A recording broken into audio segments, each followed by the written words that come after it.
A very good morning, students. In the previous chapter of cross cultural management, we talked about what is culture, why is cross cultural management necessary to study, and what is cross cultural diversity. In this particular chapter, we'll be covering these various points that, of course, what is culture, how do we manage the culture, what are the various dimensions of culture. Additionally, we'll be talking about the models of culture which had been given by Edward Hall, Gluckhorn and Strodbeck, Geert Hofstede, Trompenas, and the Globe Project. And then we'll talk about the various interacting spheres of culture. So, if we want to understand culture, it can be defined as a patterned way of thinking, feeling, and reacting that exists within a particular group, organization, profession, subgroup of a society, nation, or a group of nations. This definition has been given by Carroll and Gannon in 1997.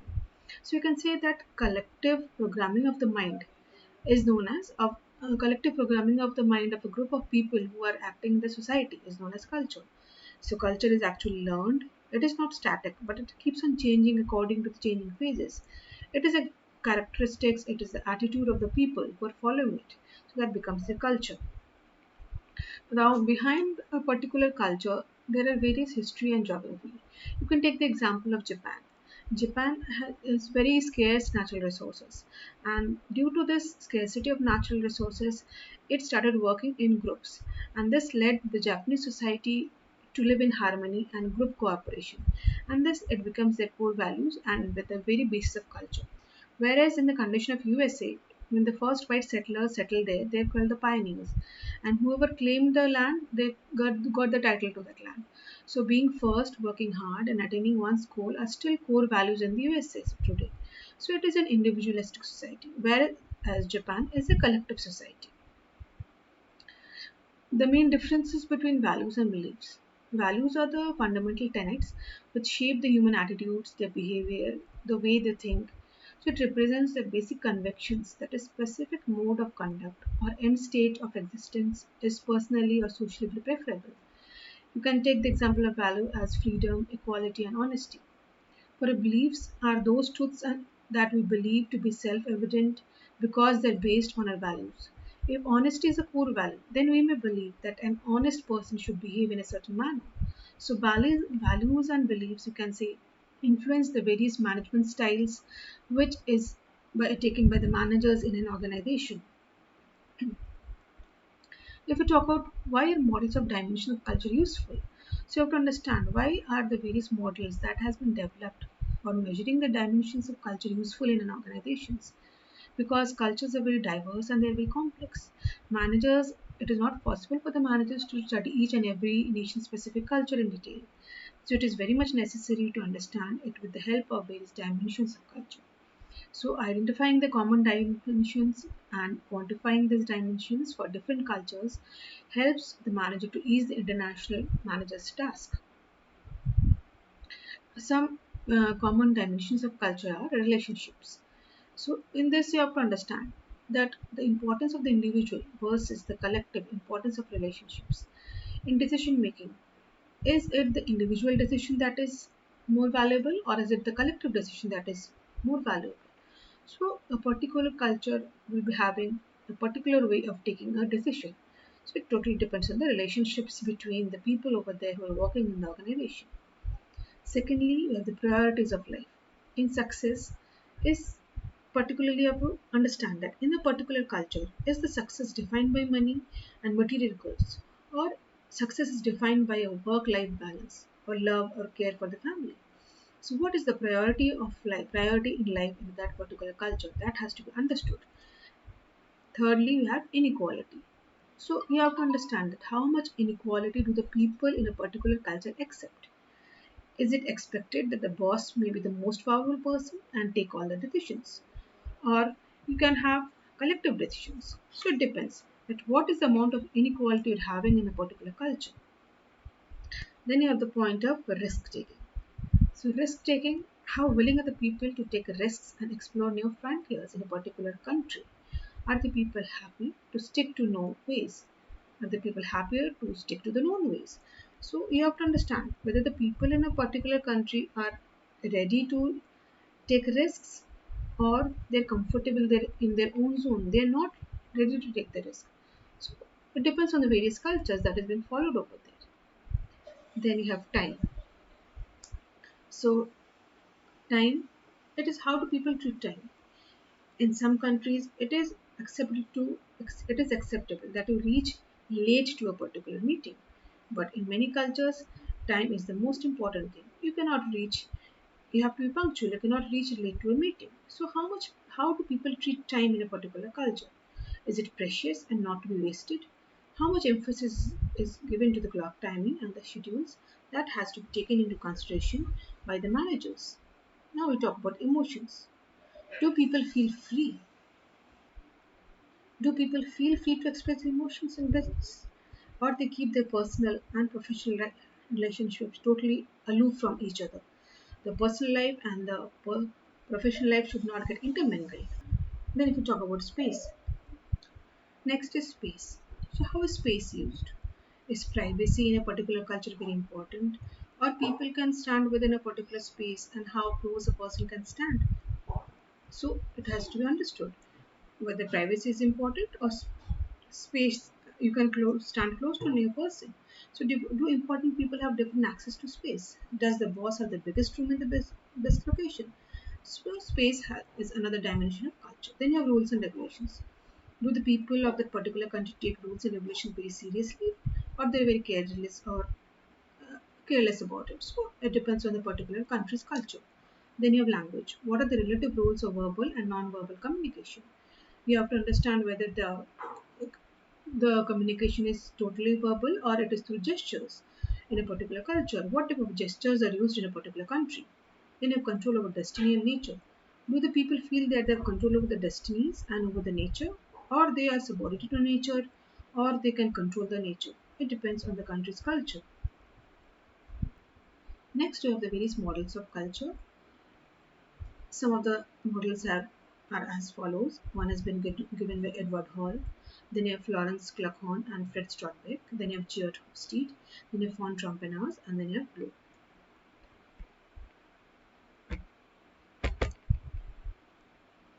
The major contributions of Edward Hall is language of time, language of space, high context, and low context culture. If we talk about Hall's language of time, in this we have monochronic culture and polychronic culture. In monochronic culture, actually clock timing is very important and time is given a lot of importance over the people. So time is very precious in this particular culture and viewed as linear. Schedules are very important. If there is a meeting at 10 o'clock, that means you have to reach there at 10 o'clock. You have to be very punctual. Punctuality is valued a lot. That is a monochronic culture. And then you have the polychronic culture. The people are considered more important in this type of a culture. Time is viewed as circular. Schedules and punctuality are not given a much of priority.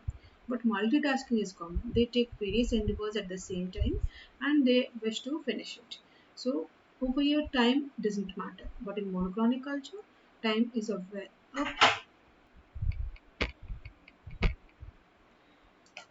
then you have the language of space. The language of space which is actually called proxemics. It comprises of personal space as well as official space.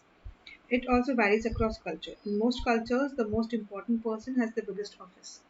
However, the location of the office or the supervisor's table can vary across the cultures. In the USA, the more important offices are located on upper floors and in corners.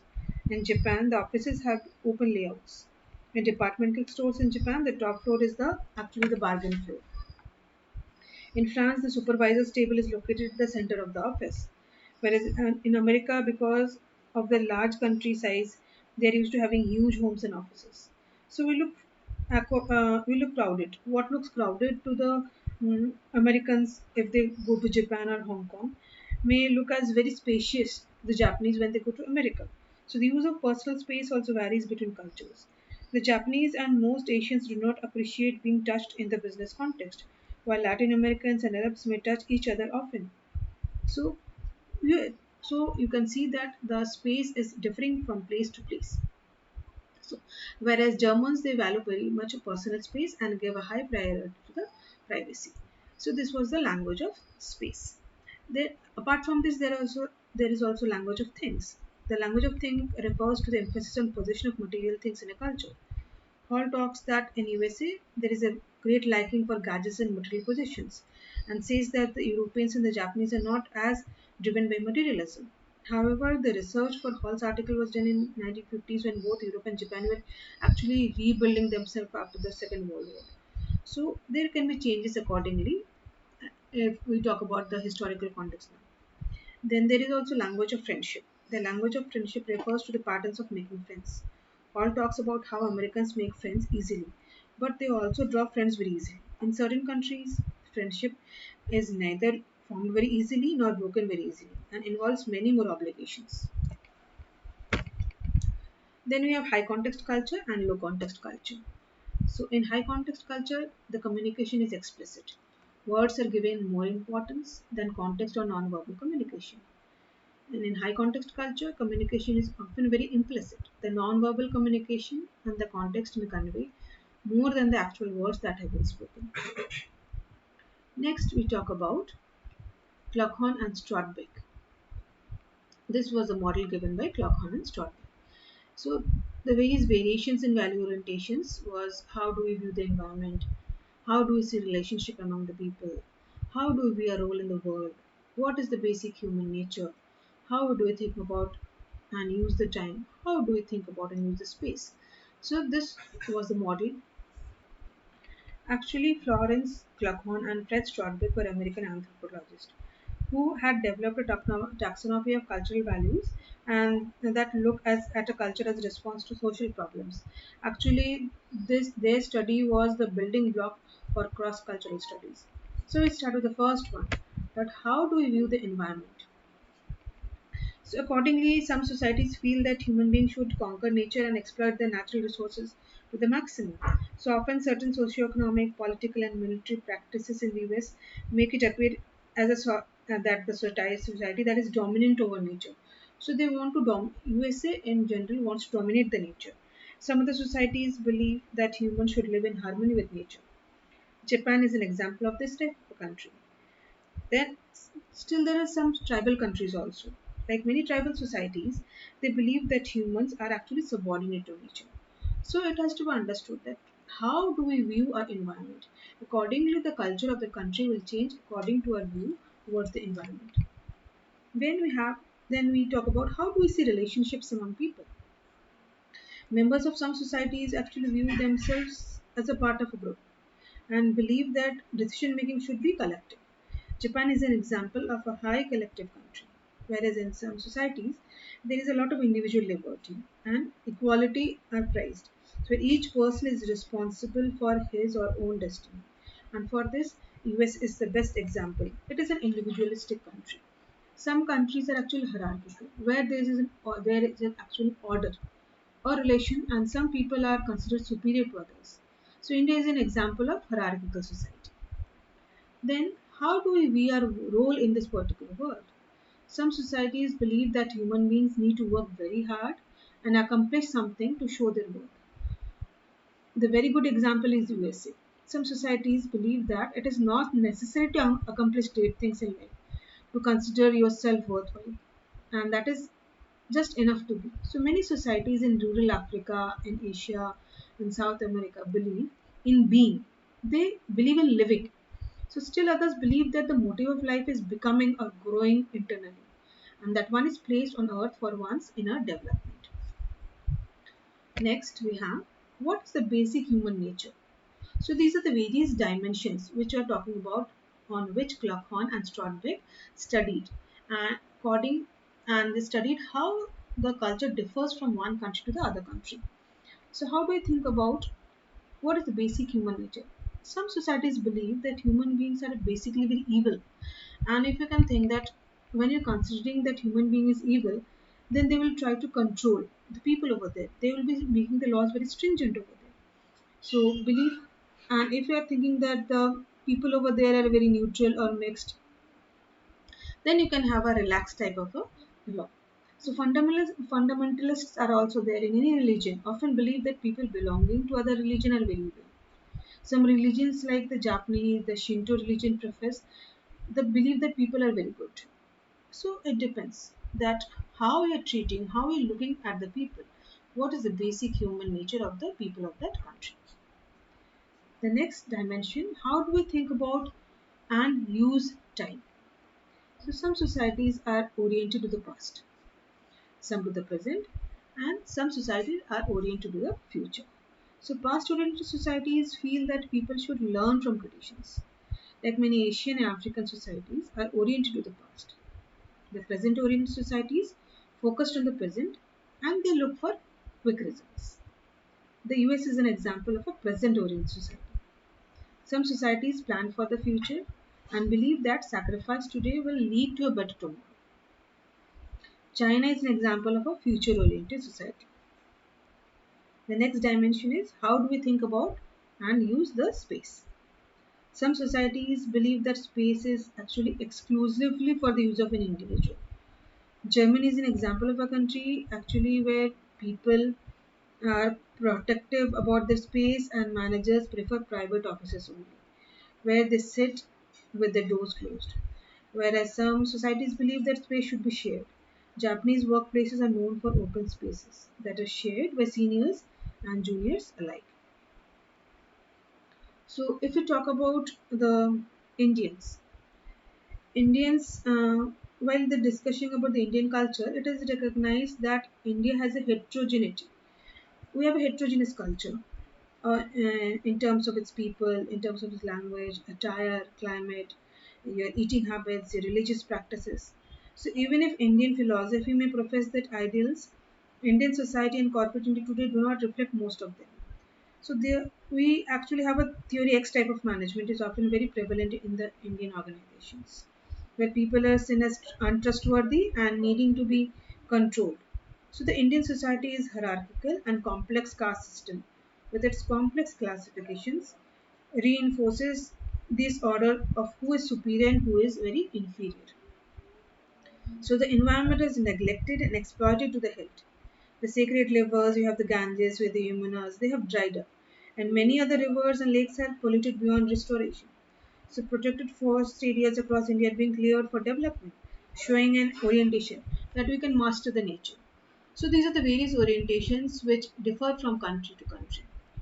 Now, if we talk about the influence of six value orientation and the workforce policies, which are based on Strodbeck's culture or cultural dimensions, we can say that in societies that believe that human beings are basically evil, management control systems will be very tight and suggestion based.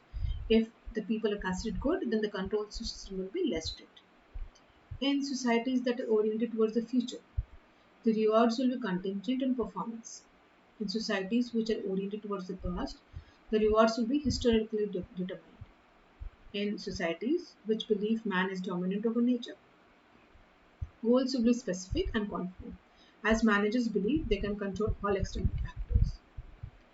And if a culture focuses on being, actually on being, so decision taking will be more emotional. Culture will focus on doing. Decision taking will be pragmatic. When a culture is individualistic, the organization is likely to be horizontally differentiated. Communication will be open in a culture where space is public, but will be more secretive in a private culture. In a private culture, there are more likely to be physical barriers, such as we'll be having closed doors and private rooms in the offices. If we apply Glacon and Stockbeck's framework to the Indian traditional Hindu value orientations, and we can talk about the basic human nature. In basic human nature, the Indians do namaste, which means that I bow to the divine in you. So the Vedas in India say that I'm actually bowing to the God that is present in you. So the philosophy believes that every human being is divine. Now, if we talk about the relationship with nature, so harmony with the nature is actually propagated by Hindu philosophy. Many Hindu prayers are offered to reverse the wind, the forest, and the sun god. If we talk towards the attitude towards time, both Hindu philosophy stress that the present moment is the only moment we have. So living completely in that present moment is seen as the path to realization. Now, if we talk about relationships, so Indian philosophy stresses that one is alone in the world and the theory of karma is individualistic. So the path to God or self-realization is a journey undertaken by an individual. An individual's action and spiritual practices will take him towards self-realization. And lastly, if we talk about activity and space, so Hindu philosophy advises the people to take time off to find their true being, and to find actually what worthwhile they are, and accordingly they will be achieving their goals. So nothing belongs to anyone. Everything we have belongs to the Mother Earth or God. So hence, traditional philosophy does not advocate any private space or a sense of ownership over space. But due to modernizations and due to a lot of cultural diversity, now these dimensions have changed a lot, and so you cannot say that they are traditionally were following all the dimensions. अरे यार याद नहीं करते मैंने. Okay, students, so this was about the Clockhorn and Stradbroke's dimensions of culture.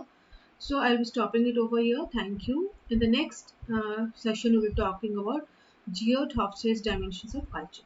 Thank you.